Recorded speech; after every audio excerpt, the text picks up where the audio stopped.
Kolkata police head quarters దగ్గర high tension వాతావరణం నెలకొంది. డాక్టర్ హత్యాచార ఘటనపై ఆందోళనలు తీవ్రతరం అవుతూ ఉండడంతో పోలీసులు నిరసనలను అడ్డుకునే ప్రయత్నాలు చేస్తున్నారు. లాల్ బజార్లోని పోలీస్ హెడ్ క్వార్టర్స్ ముందు నిరసనకారులు జాతీయ జెండాలతో ఆందోళనకు దిగారు. అయితే ధర్నాకు సిద్దమైన నిరసనకారులను అడ్డుకుని అరెస్ట్ చేస్తున్నారు పోలీసులు. దీంతో పోలీసులు నిరసనకారుల మధ్య వాగ్వాదం చోటు చేసుకుంది.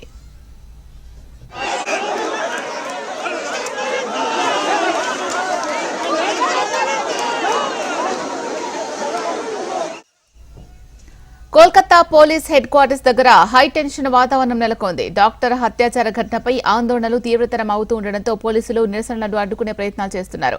లాల్ బజార్లోని పోలీస్ హెడ్ క్వార్టర్స్ ముందు నిరసనకారులు జాతీయ జెండాలతో ఆందోళనకు దిగారు. అయితే ధర్నాకు సిద్దమైన నిరసనకారులను అడ్డుకుని అరెస్ట్ చేస్తున్నారు పోలీసులు. దీంతో పోలీసులు నిరసనకారుల మధ్య వాగ్వాదం చోటు చేసుకుంది.